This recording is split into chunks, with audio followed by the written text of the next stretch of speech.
Over 1.4 billion people in India are celebrating. The women of Indian cricket finally did it. They brought home the World Cup. They've been called history makers, game changers, and the women who fulfilled a nation's dream. A dream that's been decades in the making.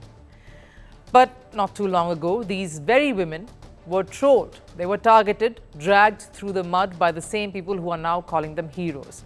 Their journey wasn't just about beating Australia or South Africa, it was about beating the odds. And what they've achieved today isn't just redemption, it's a mirror to the world, reflecting the double standards of society today.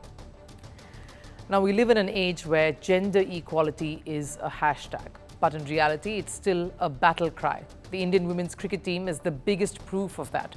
We celebrate their medals today, but forget the bruises that came before the spotlight.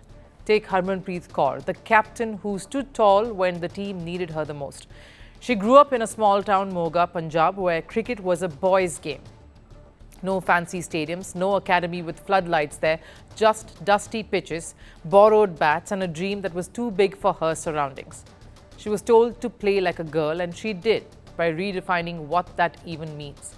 Then, of course, there's Smriti Mandhana, the fearless stroke maker. Everyone sees the elegance now, but not the grind that went behind it all. Back in Sangli, Maharashtra, she trained in her brother's academy, often the only girl in that training session. No changing rooms, no comfort, just raw determination that inspired her and pushed her to do and get where she was today.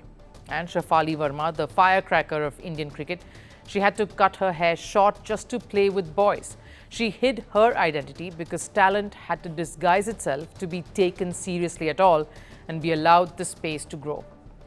Jemimah Rodrigues, told she was too small, too soft, too girly for this sport, for cricket. Yet today, she's the one who stood tallest in that semi-final, playing an innings of a lifetime, one that broke Australia and broke years of stereotype. Deepti Sharma, sure, she is being hailed as the biggest all-rounder currently, but over in Agra, she battled to be a cricketer to begin with. And what about the unsung heroes, the other ones? Renuka Singh, Harleen Deol travelled long distances to keep their cricketing dreams afloat. Some came from families that couldn't afford cricket bats or kits, let alone the coaching itself. Radha Yadav, Kranti Gaur, Uma Chetri trained with makeshift equipments and chased a dream that didn't even promise them a salary. What about those who didn't even have access to these kits? For Amanjot Kaur, for example, it was her father's profession that really laid the stepping stone of her career. Her father was a carpenter. He crafted the very first bat that she picked up. Reason? The boys that she was playing with refused to lend her one. And even when Kaur made it big in her career, her family stood by her side. My mother has been Amanjot's pillar of strength since she started playing cricket. After her heart attack, we did not tell Amanjot about it. The World Cup win has brought us comfort in these tense days. Through all of this, these girls banded together and made it. And yet, even after making it, the hate didn't stop. One bad match, one off game, and the same players who are called inspirational were hailed as distractions.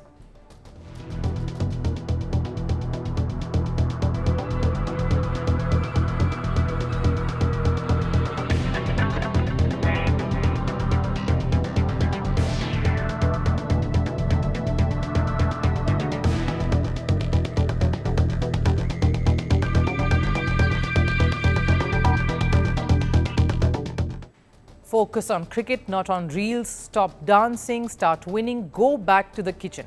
The trolls came from everywhere, faceless profiles, angry comment sections, and sometimes even mainstream voices that frankly should have known better. But guess what? They answered every insult, all of those trolls, with their performance on the field. Every taunt with a boundary, every sexist remark with match-winning spells.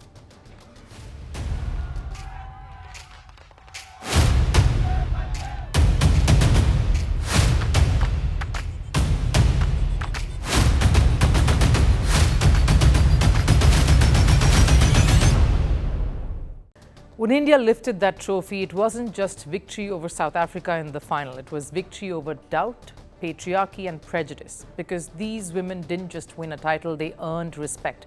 And they've done it in a tough ecosystem where They have to constantly prove themselves. Yes, the BCCI's equal pay policy is historic. The Women's Premier League did change the game. And yes, the prize pool at this edition was the biggest ever in a women's tournament. But those are just numbers. The real victory was much more. It was in proving that women's sport doesn't need validation to matter. For too long, women in cricket were called the female versions of their male counterparts, the next Virat, the Lady Dhoni. Not anymore.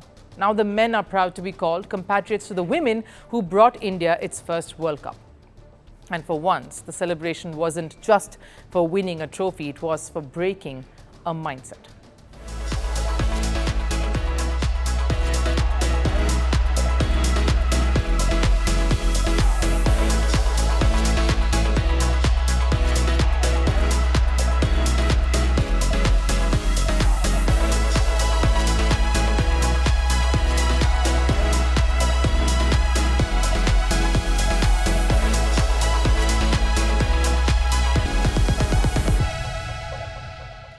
Those pictures really tell the story, doesn't it? Be loud, be fearless, and play exactly the way you want to and express the way you want to. They say redemption stories are about second chances, but this one is about giving women their first. These women, from Moga to Mumbai, from Sangli to Siliguri, have shown that talent has no gender, passion has no label, and dreams have no expiry date. They were told they didn't belong in stadiums, so they built their own. They were told to stay quiet. They made the world listen to their roars. And now they've given India its loudest cheer yet, because this isn't just the rise of Indian women's cricket, it's the rewriting of what Indian cricket truly stands for. Want the facts? The latest developments? News that gets straight to the point. Well, we've got all three just for you. This is Firstpost Live, a brand new show, your window into what really matters. Don't miss it.